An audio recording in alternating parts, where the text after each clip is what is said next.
মেশিনগুলোকে যদি অটোমেশন করা যায় সেক্ষেত্রে কিছু ওয়াইজেস যদি আমরা সেভ করতে পারি ওয়ার্কারের স্যালারি, এটা আমাদের নতুন মেশিন ডিজাইন করতে গেলে চিন্তা করতে হবে যে আগামী 20 বছর পরে আমাদের স্পিনিং সেক্টরটা কেমন থাকবে, সেটার উপর বেস করে আমাদের মেশিনগুলো ডিজাইন করতে হবে। এবং এটাকে অবশ্যই অটো রবিং ট্রান্সপোর্টেশন এবং লিঙ্ক ওনার সিস্টেম করতে হবে। এতে প্রায় 30% ওয়ার্কার কম লাগবে এবং এটা আমাদের মোটামুটি কস্ট ইফেক্টিভ হবে।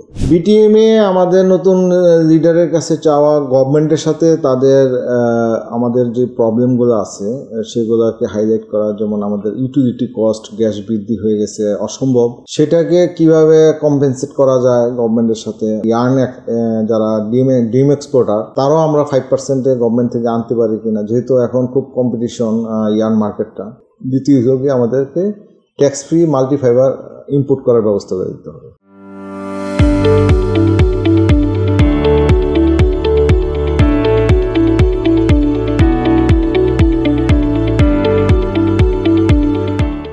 মোশাররফ কম্পোজিট মিলস লিমিটেড আজ থেকে 17 বছর আগে এস্টাবলিশ হয় এখানে আমাদেরকে প্রথমে মোশাররফ কম্পোজিট মিলস লিমিটেড এবং তার আন্ডারে 5টা কোম্পানি এস্টাবলিশ হয়। মোশাররফ কম্পোজিট মিলস লিমিটেডের টোটাল এখন প্রোডাকশন 160 মেট্রিক টন। এর ভিতরে আমরা অল রেঞ্জের প্রোডাকশনই আমরা করতে পারতেছি, কটন বেসড এবং ব্র্যান্ডেড এবং রিসাইকেল এবং ভটেক্স, মিলান্স, ফ্যান্সি ইয়ার্ন সহ অল রেঞ্জের ইয়ার্ন আমাদের প্রোডাকশন হচ্ছে। আমাদের ফাইবার ডাইং আমাদের এখানে 10 টনের ক্যাপাসিটি আছে।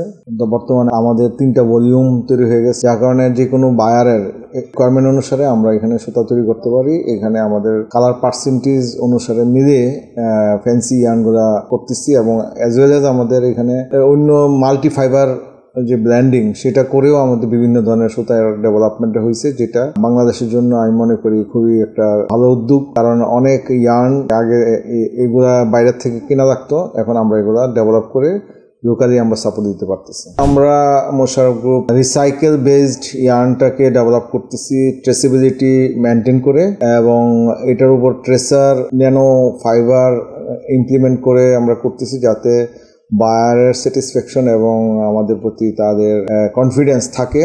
এই একটা ফাইবার আমরা ইমপ্লিমেন্ট করি যেটা ইলেকট্রিক্যালি সেন্সরের মাধ্যমে ডিটেক্ট করা যায় যে এই ইয়ার্নটা কোন জায়গা থেকে প্রোডাকশন হয়েছে এবং কি পার্সেন্টেজে এটা রিসাইকেল অ্যাড করা হয়েছে, সেটার উপর বেস করে আমরা এটা ডেভেলপমেন্ট করছি। এবং এই ইয়ার্নটা অলরেডি আমরা অনেক কোয়ান্টিটি এক্সপোর্ট করেছি এবং ডে বাই ডে এটার রিকোয়ারমেন্টটা বাড়তেছে। এবং এটা ট্রেসেবল ফাইবার দিয়ে এই প্রোডাকশনটা করতেছি রিসাইকেল ম্যাটেরিয়ালের উপরে। যেহেতু এনভায়রনমেন্টাল ইস্যুতে ওয়ার্ল্ড ওয়াইড সবাই কনসার্ন, ইউরোপিয়ান ইউনিয়ন সহ সারা পৃথিবীর লিডার আছে, লিডার সবারই এখন কনসার্ন হয়ে how to save our environment. যেহেতু টেক্সটাইল সেক্টরটা এনভায়রনমেন্টের জন্য খুবই ঝুঁকিপূর্ণ, সেজন্য আমরা যদি একটা পার্সেন্টেজ ইউজ করতে পারি, ফাইবার রিসাইকেল করতে পারি, তাহলে এটা গ্লোবালি ওয়ার্ল্ড এনভায়রনমেন্টের বিরাট একটা ইম্প্যাক্ট পড়বে। অ্যাজ ওয়েল এজ আমাদের দেশের ফরেন কারেন্সি অনেক সেভ হবে।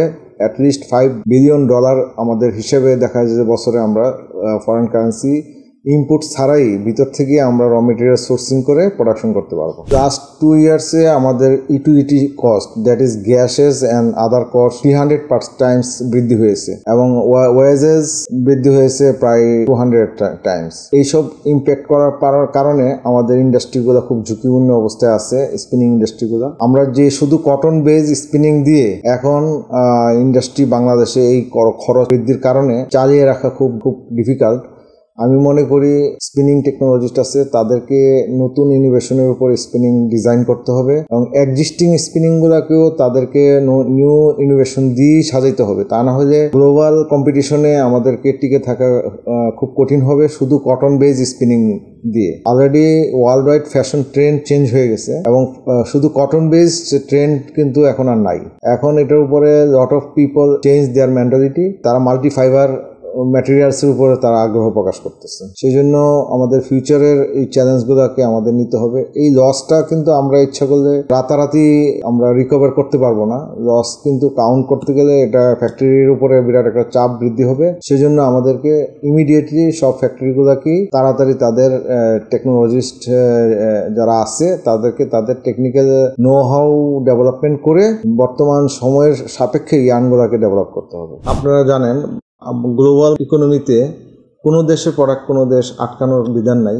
কিন্তু আমরা যদি আমাদের নতুন গভর্নমেন্টের কাছে অ্যাটলিস্ট, যেহেতু বাংলাদেশে কটন স্পিনিং ইন্ডাস্ট্রি সাফিসিয়েন্ট আছে, আমরা আমাদের ব্যাকওয়ার্ড লিঙ্কেজে গার্মেন্টসকে কটন স্পিনিং খুব ভালোভাবেই সাপোর্ট দিতে পারি। সেই জন্য কটন ইয়ার্নটার উপরে আমাদেরকে বাই ল্যান্ড পোর্টে ব্যবহারটা সীমিত করলে আমরা কিছুটা নতুন গভর্নমেন্টের কাছে আমাদের এটা একটা জোর দাবি। আগের মতো এরা সি পোর্ট ব্যবহার করে ইম্পোর্ট করে আনুক, কিন্তু ল্যান্ড পোর্টের মাধ্যমে ইয়ার্নটা যদি না আনে তাহলে আমাদের লোকাল স্পিনিংগুলো অন্তত পক্ষে সার্ভাইভ করার সুযোগ আছে।